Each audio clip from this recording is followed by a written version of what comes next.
paris, if it is too big, they said we talk of a minimum of at least 2 kilometers.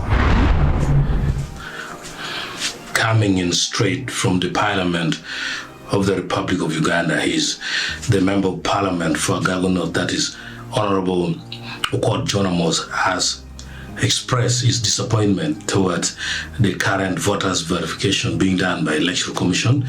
Okot Amos has said he went to check his name and he did not get his name among the registered voters. Ahead of this 2026, something which has shocked many members of Parliament.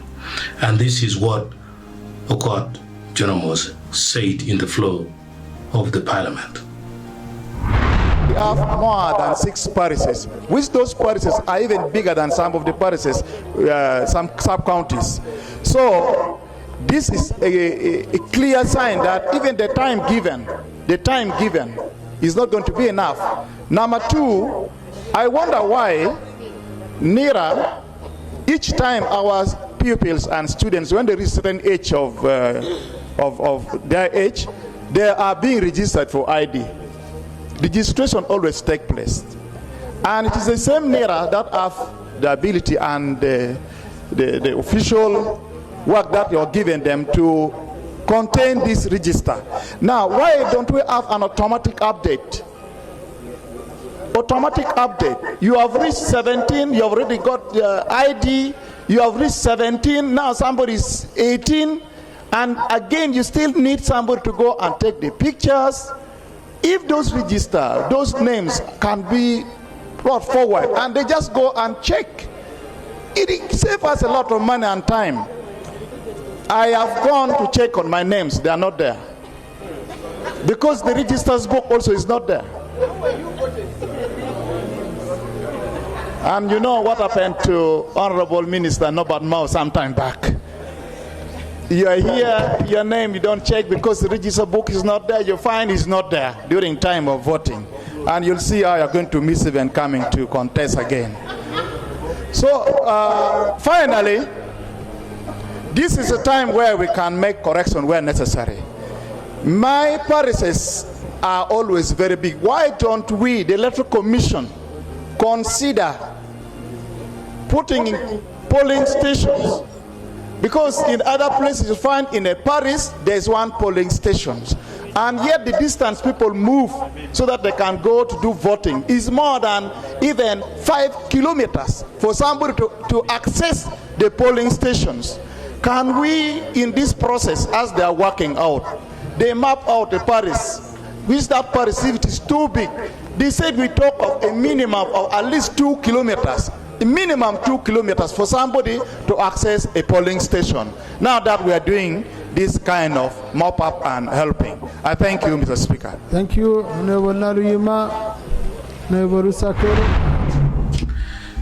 Shortly after Okot Amos' speech, Akello Lucy also came up to raise a very important concern, which we have ever talked about here on Acholi TV, that is a number of ministries or a number of government departments doing similar activities have been split.